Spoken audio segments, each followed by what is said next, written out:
Chances are that by now you've probably heard someone refer to another or themselves as on the spectrum. This might have been as a genuine concern or fact about someone's well-being, or just as a pass-off insult, perhaps even a slur.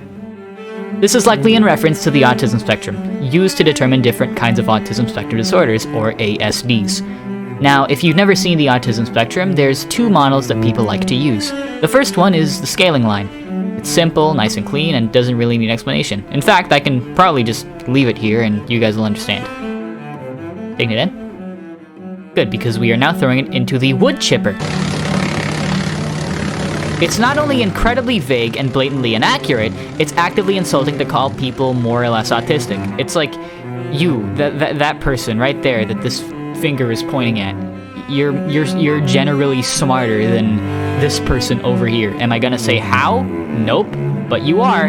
It's so stupidly subjective because of how many factors go into it, which is why the color circle graph, which is the actual spectrum that people actually use, comes in. Also, keep in mind that this is a horrendously dumbed down version of the graph for presentation purposes as opposed to this, so, keep that in mind. There's more to it, just, Essentially, it's a graph that takes different symptoms of autism into play and scales those rather than scaling them as a whole and putting it into one vague bar. For example, one person might have higher eye contact or higher skills in eye contact, but horrendous vocabulary skills. Another person might have struggles in academics, yet excel in focusing on studies and overall shows signs of dedication.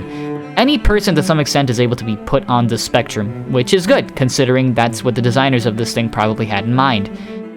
Now, there's a lot of conditions when it comes to this thing. The main one that I'm going to go over, as per the contract, is HFAD, better known as Asperger's, and that is the last time I will refer to it as anything other than High Functioning Autism Disorder or its abbreviation because of two reasons.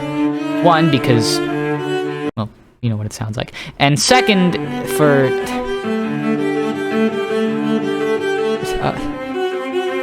we'll get there.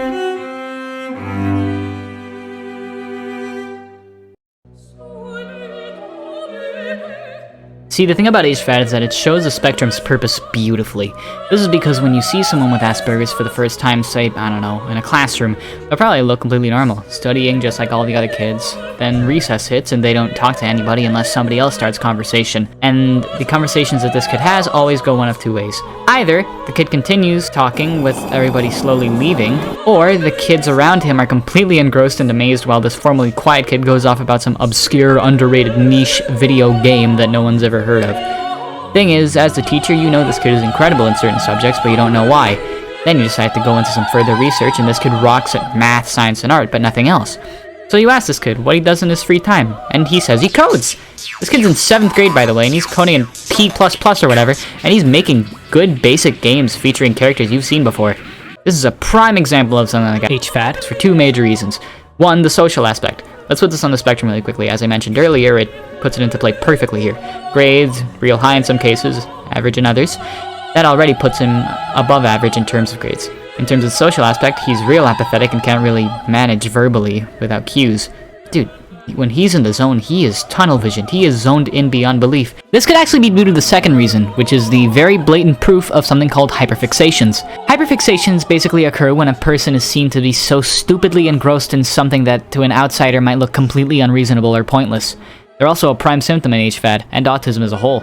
In this case, the kid might have a hyperfixation for things related to video games, and as a result, he wants to make his own.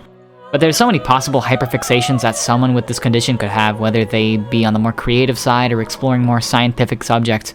So if you feel as though some people have these issues with communication and genuine interest in particular mediums, then look out for signs that are common among all types of autism, particularly behavioral repetitive tendencies, such as, using fidget toys, jittering of certain body parts over and over and over again, or just the repetition of certain phrases. Then talking to them about this, might spark some interest. So, what does this have to do with psych? Is a question that should be pretty obvious by now. Here's a better way I ask this. How is this related to the psych that we know? Well, there's a number of reasons that the psychological factors studied in class can connect to this disorder. Do I know all of them? Well, that's not the question now, is it? But I'm going to be going over two. Both through the arguably biggest identifier of HFAD, hyperfixations. As previously mentioned, a hyperfixation is seen through people who invest an abnormally large portion of time in seemingly pointless or unorthodox things, activities, or subjects. It is to the point where any remote association with the subject is always noted. For example, say another kid enjoys a comic and knows nothing more about a clothing brand. That clothing brand makes merchandise on that particular comic, and now that kid's mind is immediately enticed by the idea of that brand making more and more of that particular product. That kid's mind is now racing thinking of a brand he didn't know less than like 3 days ago. This sounds familiar. Does this sound familiar? The comics of interest are a sort of natural stimulus to this person, with the brand being the neutral stimulus, eliciting no reaction at all. Once the two become correlated, however, the previously neutral stimulus now elicits the same reaction of joy that the original stimulus does. Hell, it just goes to show how important some hyperfixations are to people with HFAD. Importance. Where have I heard that before? Jeez, I am really pushing this one, huh? Maslow's hierarchy of needs needs no introduction. I said needs twice. It's a scale that puts the necessities of humans in order of most to least important for us to keep going from bottom to top. Thing is, though, certain things can change from mentality to mentality, especially in terms of definitions. In this case, the second layer of the pyramid, the safety portion, is very debatable. When a regular person thinks of safety, they probably think of people being able to protect them, and in turn think of comfort. But the thing is, the place of comfort and security for someone with HFAD is that hyperfixation, so social connection can be moved slightly farther up in that hierarchy. In fact, you could argue that these hyperfixations, which for a regular person would be probably up there with like self-fulfillment or something, they'd be second. It'd probably look a little different. Probably wouldn't even be a period anymore. But that's what it looks like for these people. Well, I mean, that's what I think it would look like.